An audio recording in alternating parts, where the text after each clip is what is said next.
দোহা two Dhaka. তো দোহা থেকে ঢাকার পথে আসতে নিয়ে আমি বিমানে চড়ি, মাঝে মাঝে চড়া হয়। তো বিশাল মানে জাস্ট মেঘের উপরে যখন বিমানটা চলতেছিল, নিচের দিকে তাকায় আমার চোখটা গেল সুদূর পর্যন্ত, চোখ আর পারলো না, এত মেঘ, বিশাল মেঘমালা। তো ভাবলাম এই মেঘের কি ওজন আছে নাকি, আমি জানতাম। একটু চিন্তা করলাম এর ওজন যদি থাকে তাহলে তো কাম সারা। একটু সার্চ দিলাম, সার্চ দিয়ে দেখি যে না, মেঘের ওজনও আছে। বিজ্ঞান বলছে কিউমুলাস নামে কিছু মেঘমালা আছে যাদের ওজন হলো 10 লক্ষ টন। আল্লাহু আকবার বলেন। কিউমুলাস নামে কিছু কি বলে মেঘমালা আছে যাদের ওজন আরো বেশি। ভাবলাম দেখি তো কোরআনে আছে নাকি এই বক্তব্য। আল্লাহ রাব্বুল আলামিন 1500 বছর আগে জানায় দিলেন, হুয়াল্লাযী ইউরীকুমুল বারকা খাওফান ওয়া তাবআন ওয়া ইউনশিস সাহাবাত সিকাল। জোরে বলুন আল্লাহু আকবার। তিনি সেই মহান প্রভু যিনি এই আকাশে মেঘমালা সৃষ্টি করেছেন, জমাট করেছেন এবং সেটাকে ওজন করে ভারী করে সেখানে ঝুলায় রেখেছেন। জোরে বলি সুবহানাল্লাহ। যদি মেঘগুলো যদি পড়ে যেত, বলেন, যদি মেঘগুলো পড়ে যেত মানুষ কি বাঁচতো? এই ইমারত, এই সুন্দর ঘর বাড়ি, এগুলো কি একটাও থাকতো? তাহলে আকাশে ঝুলিয়ে রেখেছেন মেঘগুলোকে কে? এই মেঘ বাষ্পীয় আকারে জমিন থেকে যখন পানিগুলো তুলে নেন বাষ্পীয় আকারে, এই সিস্টেমটা না করে যদি পাইপিং সিস্টেম হতো, পৃথিবী চলতো? পৃথিবী চলতো? সব কিছু ম্যানেজমেন্ট করেছেন যিনি আমার, তিনি কে? আল্লাহ তাআলা।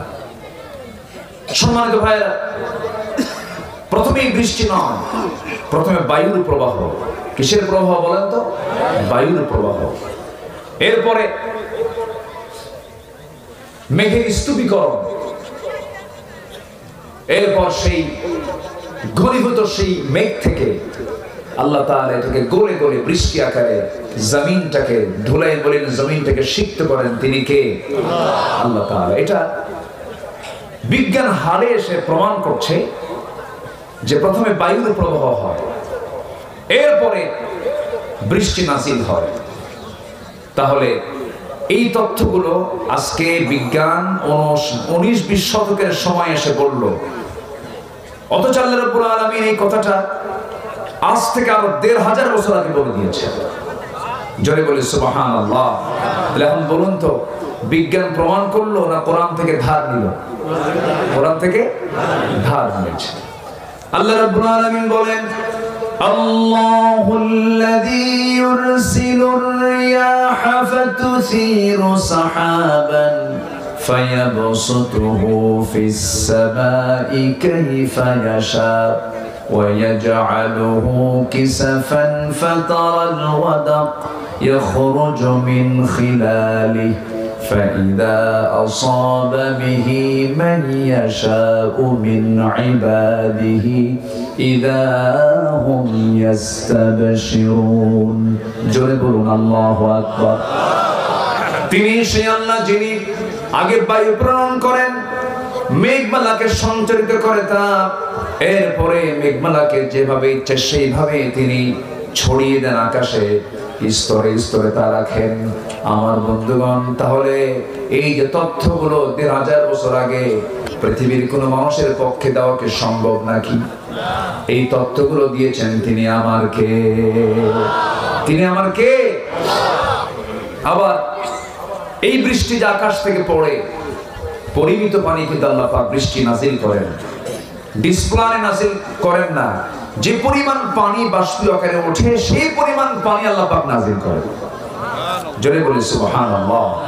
আল্লাহ রাব্বুল আলামিন বলেন, ওয়াল্লাযী নাযালা মিনাস সামাই মাআন বিকদরিন ফাআনশারনা বিহি বালদাতান মাইতান কাযালিকা তুখরাজুন। জোরে বলুন আল্লাহু আকবার। তিনি সেই মহান সত্তা যিনি আকাশ থেকে পরিমিত ভাবে বৃষ্টি নাজিল করেন। এটাকে গবেষণা করে আজকে বিজ্ঞান বলতেছে মেটেরোলজিক্যাল সায়েন্স, আবহাওয়া বিজ্ঞান বলতেছে প্রতি সেকেন্ডে ভূপৃষ্ঠ থেকে প্রতি সেকেন্ডে 16 মিলিয়ন টন বাষ্পীয় হয়ে উপরে ওঠে। 16 মিলিয়ন টন। কেউ তো আল্লাহু আকবার বললেন না। 16 মিলিয়ন টন। এটা যদি কোনো মেশিন সিস্টেম করে, টেকনোলজি প্রয়োগ করে কেউ যদি চেষ্টা করতো, এই পানিকে উপরে তোলা সম্ভব হতো? আসতে বলুন, সম্ভব হতো? এবং বছরের পরিমাণটা দাঁড়ায় হলো 513 ট্রিলিয়ন টন। 513 ট্রিলিয়ন টন পানি গোটা দুনিয়া থেকে বাষ্প আকারে আল্লাহ পাক আকাশে উঠায়। দুনিয়া চালান কে? আর অহংকার করে কে? কয় যে রাজাকারের নাতিপুতিরা চাকরি পাবে। রাজাকারের নাতিপুতিরা কার বান্দা? আসতে বলে কার বান্দা? বলুন তো, এই কথার মধ্যে অহংকার আছে না নাই? আসতে বলবেন, অহংকার আছে না নাই? অহংকার আছে যার, পতনও আছে তার। বহু কিছু করেছে তারা, অনেক কিছু করেছে। এই পাবনাতে দই বাজার 2014 সালে আমাকে লক্ষ্য করে গুলিও করা হয়েছে। ঈমান যদি দুর্বল থাকে, ঈমানটা তরতাজা হয়ে যাবে। আল্লাহ রাব্বুল আলামিন বলেন, ওয়া ইযা তুলিয়াত আলাইহিম আয়াতুহু যাদাতুহুম ঈমানাও ওয়া আলা রাব্বিহিম ইয়াতাওয়াক্কালুন। কোরআন যখন তেলাওয়াত হয়, ঈমানদারের ঈমানটা তাজা হয়ে যায়। যে দেহে কোরআন তেলাওয়াত বেশি, সেই দেহে রোগ কম। আগের যুগের দাদিরা কোরআন তেলাওয়াত করতেন, 80 বছর বয়সে চশমা লাগতো না, কোরআন দেখে দেখে তারা পড়তেন। দাদিরা উঠতেন শেষ রাতে, ফজর নামাজ তারা পড়তেন। বুঝতেন কম, জানতেন কম, শিক্ষা দীক্ষা তেমন ছিল না, কিন্তু আদব স্বভাব সব ঠিক ছিল। শ্বশুর শাশুড়িকে সম্মান করেছেন, মুরব্বীদেরকে সম্মান করেছেন। কিন্তু একটা প্রশ্ন যদি করি, বসে বসে ঘরে শাহাদাত ভাইয়ের সঙ্গে একটা কথা বলছিলাম, বললাম একটা প্রশ্ন আপনাকেও করবো। ওই জায়গায় বলেছি, বলুন তো, আজকে যে তালাকের প্রবণতা বেড়েছে, এটা শিক্ষিত সমাজে বেশি না অশিক্ষিত সমাজে বেশি? বলে মূর্খরা বেশি তালাক দেয় না শিক্ষিতরা বেশি তালাক দেয়? দেশকে আগায় দিয়েছে মূর্খরা, পিছায় দিয়েছে শিক্ষিত নামের কলঙ্করা। শ্রম দিয়ে দেশকে আগায় দিয়েছে। এরপর প্রবাসী, আধুনিক মালয়েশিয়াকে সাজিয়েছে আমার দেশের প্রবাসীরা, কাতারকে সাজিয়েছে আমার দেশের প্রবাসীরা, রেমিটেন্স পাঠালো প্রবাসীরা। মূর্খ মানুষ, তেমন এলেম কালাম নাই। প্রবাসী দেশকে আগায় দিল, শ্রমিক দেশকে আগায় দিল, কৃষক হাড় ভাঙ্গা পরিশ্রম করে দেশকে আগায় দিল। দেশকে পিছায় দিল কারা? শিক্ষিত নামের কিছু মূর্খ। কি কি ঠিক কিনা বলেন? মূল শিক্ষিত নয়, কারণ তাদের কিসের তেলাওয়াত নাই? কিসের তেলাওয়াত নাই?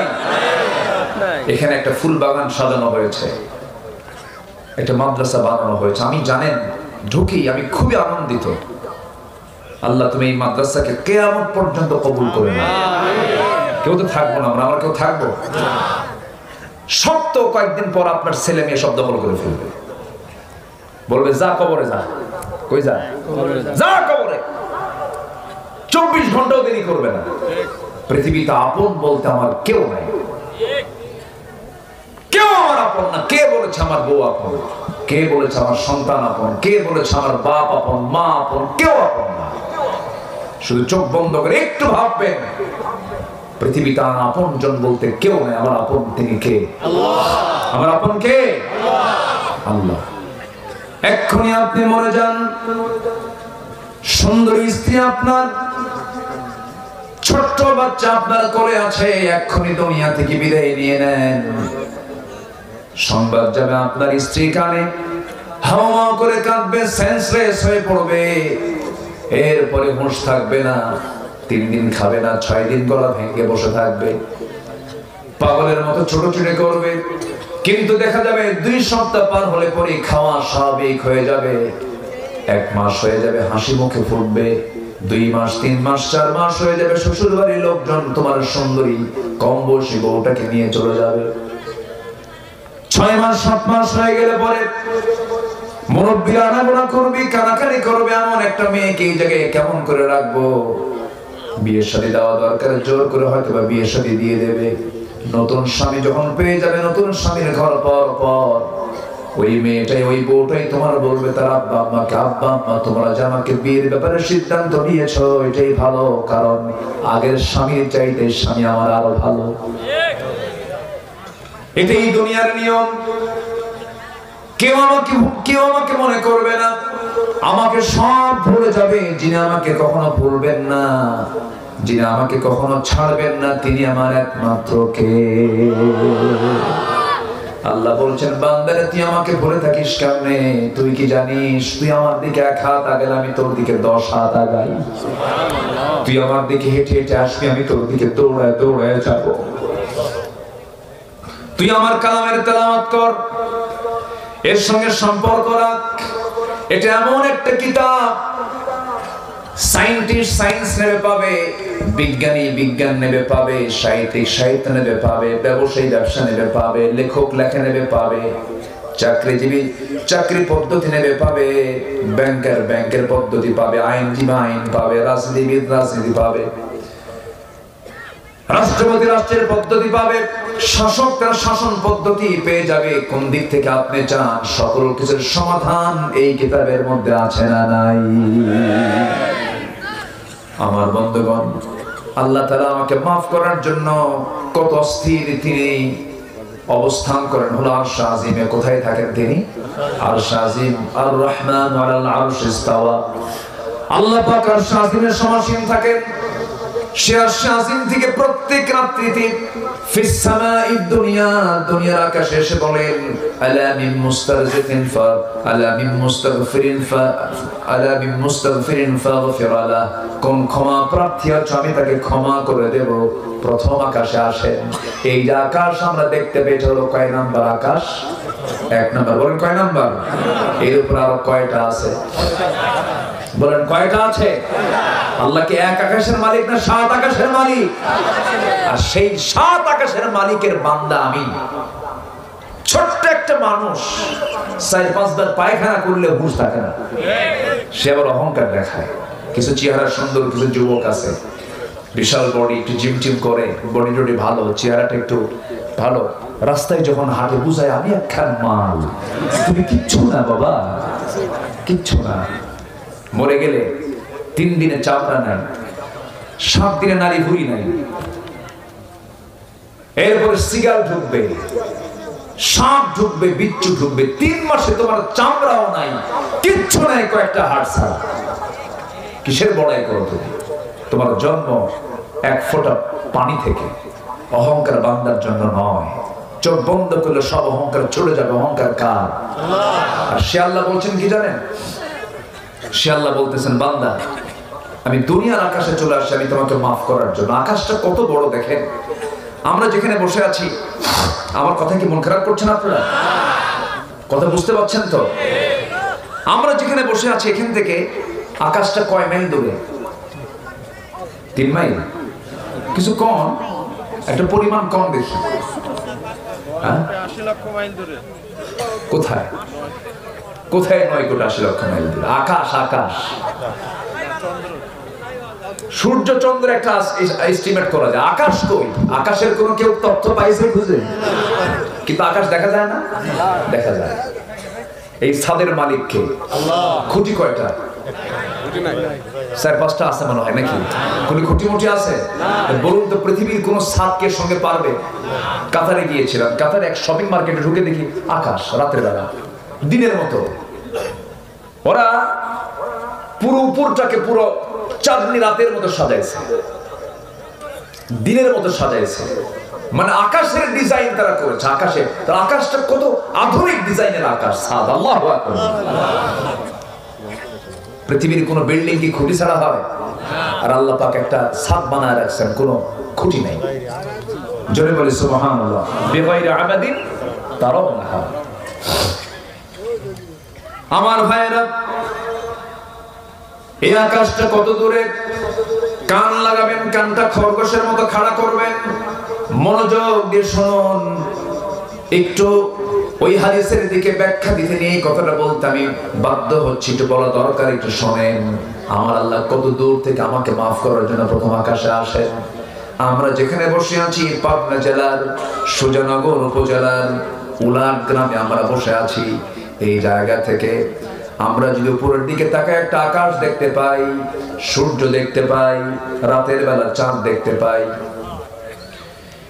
এই চাঁদের দেশে মানুষ গেছে, সূর্যের কাছে মানুষ যেতে পারে নাই, কিন্তু কিছু তারকারা যে আকাশে দেখা যায়, তারকা একটা দুইটা নয়, বেটেল জুইস নামক একটা তারকা আছে, যে তারকা সূর্যের চাইতে 33 কোটি গুণ বড়। একটু আস্তে কোন সুবহানাল্লাহ। কত কোটি গুণ? কত কোটি গুণ বলেন? সূর্যের চাইতে একটা তারকার আকার 33 কোটি গুণ বড় একটা তারকা। এরকম করে গ্যালাক্সি, এক একটা গ্যালাক্সির মধ্যে আছে 500 বিলিয়ন তারকা। মিলিয়ন না, 500 বিলিয়ন তারকা আছে এক একটা গ্যালাক্সির মধ্যে। ওটা কিন্তু আকাশ না, মহাশূন্যে ঝুলতেছে, মহাশূন্যে ঝুলতেছে। এই তারকাগুলো বেটেলজুইস, সুপারনোভা, আড্রা, প্রক্সিমা সেন্ট্রাই, এই সমস্ত তারকাগুলোকে আল্লাহ রাব্বুল আলামিন মহাশূন্যের মাঝে ঝুলায় রেখেছে। আবার আমার বন্ধুগণ, এরকম গ্যালাক্সি একটা দুইটা নয়, কোটি কোটি গ্যালাক্সি আল্লাহ রাব্বুল আলামিন মহাশূন্যে রেখে দিয়েছেন। মানুষ চলে গেল, এখন মানুষ যদি চিন্তা করে আমরা একটা তারকার দেশ দেখতে যাব, পৃথিবীর সবচেয়ে নিকটবর্তী তারকার দেশ হলো প্রক্সিমা সেন্ট্রাই। প্রক্সিমা সেন্ট্রাই যদি কেউ যেতে চায়, দুনিয়ার কোনো যানবাহন দিয়ে কি যাওয়া সম্ভব নাকি? দেখে চেষ্টা করে দেখি তো নভোযান দিয়ে সম্ভব হয় কিনা। অ্যাপোলো 11 নামে একটা নভোযান আছে, লেটেস্ট ও নভোযান, যার ঘন্টার গতি হলো 39,000 কিলোমিটার। কত হাজার? মানুষ বানাইছে, কিন্তু মানুষের জ্ঞান যে নাই তা তো না। ঘন্টার গতি কত? 39,000 কিলোমিটার। অ্যাপোলো 11, এই অ্যাপোলো 11 যার ঘন্টার গতি হলো 39,000 কিলোমিটার, 39,000 কিলোমিটার বেগে যদি কেউ ওই নভোযানে চলে যদি রওনা দিয়ে দেয়, সেই সবচেয়ে নিকটবর্তী তারকার দেশ প্রক্সিমা সেন্ট্রাই যেতে যদি সময় নেয়, রওনা দেয়, তার সময় লেগে যাবে পার আওয়ার 39,000 কিলোমিটারের বেগে সময় লেগে যাবে 1,15,000 বছর মাত্র। যাবেন কারা কারা? হাত তোলে। যাবেন? কেমনে যাবেন? বাঁচবেন কয়দিন? যাবেন কখন? কেউ তো সুবহানাল্লাহ বললেন না। জোরে বলেন সুবহানাল্লাহ। তাহলে তারকা সবচেয়ে নিকটবর্তী তারকার দেশে যদি যেতে এত সময় লাগে, আরো তারকা আছে, এরপর আকাশ আছে। তাহলে আমার আল্লাহ কত দূর? এই যে আকাশ, এই আকাশের চাইতে বিশাল বড় হলো দ্বিতীয় আকাশ, তার চারও বড় তার তৃতীয় আকাশ। সেই 7 আকাশের উপর হচ্ছে আরশ আজিম। সে আরশ আজিম থেকে প্রত্যেক রাতে প্রথম আকাশে এসে বলেন, বান্দা ক্ষমা চা, ক্ষমা করে দেব। জোরে বলে সুবহানাল্লাহ। ক্ষমা চাবে কখন? বিড়ি খাতি তো কাম সারা। এত বিড়ি জাতি খায়, ওরে বাপরে বাপ। এই যে আসতেছিলাম ওখানে, যখন আসছে বহু লোক দেখলাম আসতেছে, এক একটা লোকের মুখ থেকে এক একটা বিড়ির গন্ধ। মাহফিল শেষে মুসাফা করতে আসে, রাগ করেন না, একটু মজা করে বলতেছে, মহব্বতে মুসাফা করে, মুসাফা করি, মাশাআল্লাহ, কোনো সমস্যা নেই। কিন্তু কি বলে, গাড়িতে বসে যখন দু হাত যখন নাকে নেই, তখন দেখি সুঘ্রাণ আর সুঘ্রাণ। তো বললাম তাড়াতাড়ি কিছু দাও, হাতটা ধুয়ে ফেলি। এত বিড়ি জাতি খায়, মনে হয় জাতি মানে বান্দার সৃষ্টি হয়েছে বিড়ি খাওয়ার জন্য। ভাত একবেলা মিস হোক, বিড়ি মিস হওয়া যাবে না, ঠিক কি না? এত খাওয়া খায়, হ্যাঁ বিড়ি খেতেই হবে। আবার মাহফিল এসে বলে, হুজুর বিড়ি খাওয়া কি জায়েজ আছে? উনি চেষ্টায় আছেন যে এটাকে জায়েজ করা যায় কেন। আবার আপনি পান খান, বুড়া মানুষ, ছোট্ট লাভ হলে দেখতেও সুন্দর লাগে, পান খান, পান খেতে সমস্যা নেই, কিন্তু পানের সাথে আবার হাকিমপুরি রহমতুল্লাহ আলাইহি কেন? এখানে কথা আছে, এখানে ক্লেম আছে না নাই?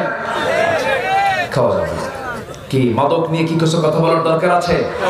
নেশা নিয়ে বলার দরকার আছে না নাই? যার নেশা আছে তার ক্ষতি ছাড়া কিছু নাই। কোন নেশার দিকে আমরা যাবো না, জোরে বলি ইনশাআল্লাহ। যুবকরা ভালো হও, তোমার হাতে আগামীর বাংলাদেশ উঠবে। নামাজটা পড়ো, চরিত্র সুন্দর করো। গার্লস স্কুলের সামনে যায়া ইতিমের মতো বসে দেখো না, এগুলো লস প্রজেক্ট। ফুচকা টুচকা একসঙ্গে বসে খাইও না, সুই ফিতে কিনে দেওয়ার দরকার নেই, একদম লস। একদম কি লস? মনে থাকবে? আস্তে করে মনে থাকবে। পিছনের দরজা দিয়ে যাবা না, বিয়ের প্রয়োজন হবে সামনে বলে ফেলবা, মুরব্বীকে বলে ফেলবা। যে যুবক বিয়ে করার আগ্রহ প্রকাশ করে সে চরিত্রবান, আর যে যুবক বিয়ে করার কোনো কথাই কয় না ওর বাইপাস মারে। সোজা কথা কি ঠিক কি না? এটা বাপ মাকে বুঝতে হবে যে না, ছেলে আমার বলতেছে, ছেলে ভালো থাকতে চায়। কি যুবকরা তোমরা খুশি হওনি? আসতে কয় এই খুশি হওনি? তাহলে প্রেম হবে বিয়ের আগে না বিয়ের পরে? কি প্রেম হবে বিয়ের আগে না বিয়ের পরে? পরে। আগে কিসে? বিয়ের আগে যদি প্রেম করো, প্রেম করিয়া বিয়ের আগেই সব শেষ হবে, বিয়ের পরে আর প্রেম খুঁজে পাবে না, খালি কি দেখি কি হবে? দরকার নাই, শান্তি নাই এগুলোতে, এগুলোতে কোনো শান্তি নাই। যাও নাটক পড়ায় যাও, যাও সিনেমা পড়ায় যাও। আল্লাহর কসম করে বলি, সিনেমা পড়ায় যাও, নাটক পড়ায় যাও, কোন পরিবারের শান্তি নাই। নাম বলবো না, দেখে নাও, শান্তি কোথাও নাই। শান্তি ঈমান আনলে, আমল করলে, ইসলাম নিয়ে চললে, পরিবারকে আল্লাহ ওয়ালা বানালে, এখানেই শান্তি, এখানেই প্রশান্তি। জোরে বলি সুবহানাল্লাহ। কোন হাফেজের বাপ বৃদ্ধাশ্রমে থাকে না, কোন আলেমের বাপ মা বৃদ্ধাশ্রমে থাকে না। বৃদ্ধাশ্রমে থাকে সেই সমস্ত অর্বাচীন অযোগ্য সন্তানের বাপরা, যারা ডাক্তার হয়েছে কিন্তু আদব শিখে নাই, শিক্ষা তার, নৈতিকতা তার মধ্যে নাই। ধানমন্ডি শান্তি কে বলেছে মনে আছে না আপনাদের? ধানমন্ডির একজন বাসিন্দা, একজন অভিনেতার শ্বশুর বৈধ পিস্তল দিয়ে রাত 1টার দিকে লাইভে এসে মাথায় পিস্তল ঠেকায় বলল, আমি সুইসাইড করছি, আমার সবই ছিল কিন্তু কেউ আমার আপন না। সম্পদ থাকলে শান্তি মেলে না। শান্তি, রিজিক, এগুলোকে বরকতময় করার জন্য 1 নাম্বার ব্যবসার পুঁজি হলো কিসের সঙ্গে সম্পর্ক রাখা? কিসের সাথে? প্রতিদিন আমার শুরু হবে, অক্সিজেন ছাড়া মানুষ বাঁচে? ঈমানের অক্সিজেন কি তেলাওয়াত করা বলেন? ঈমানের অক্সিজেন কি তেলাওয়াত করা? কোরআন তেলাওয়াত করা। আমার বন্ধুগণ, আল্লাহ রাব্বুল আলামিন বলেন, ইন্নাল্লাযীনা ইয়াতলুনা কিতাবাল্লাহি ওয়া আকামুস সালাতা ওয়া আনফাকু মিম্মা রাযাকনাহুম সিররান ওয়া আলানিয়াহ। আল্লাহর কালাম যারা তেলাওয়াত করবে তাদের ব্যবসায় কোনো লস হবে না।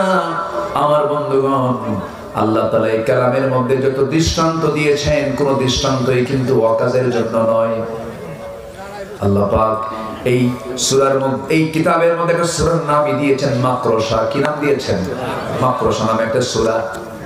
মশার কথা বলেছেন সূরা বাকারার ভিতরে। এই লোকগুলো ওঠে কেন? কি কোন সমস্যা? হ্যাঁ, কি চাপ? চাপ শীতকাল তো বুঝি, তো চাপ লাগে, নিম্নচাপ, নো প্রবলেম। দয়া করে কি ঊর্ধ্ব চাপে যাবেন না, বিড়ি খাওয়ার চাপও কিন্তু আছে। একটু বসেন, জি বসেন, কষ্ট পাচ্ছেন না তো? বসুন আমার ভাইরা। জি, অসুবিধা হলে শেষ করে দেবো কিন্তু। হ্যাঁ বসেন।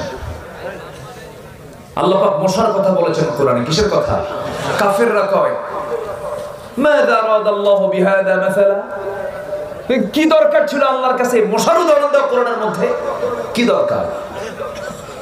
মশা কি ছোটখাটো প্রাণী মনে হলো? কি ছোটখাটো? আচ্ছা, মশার ভয়ে মশারি আমরা টাঙ্গাই না, আমার ভয়ে মশাই দৌড়ায়। মশা দৌড়ায় না আমি বিপদে না মশা বিপদে? শক্তিশালী কে?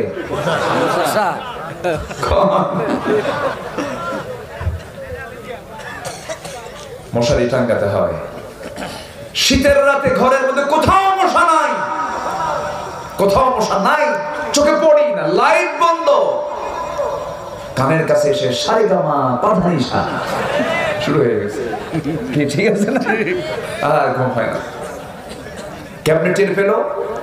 মশা 75 ফুট দূর থেকে টের পায় যখন একটা ছড়ি মধ্যে শুয়ে আছে।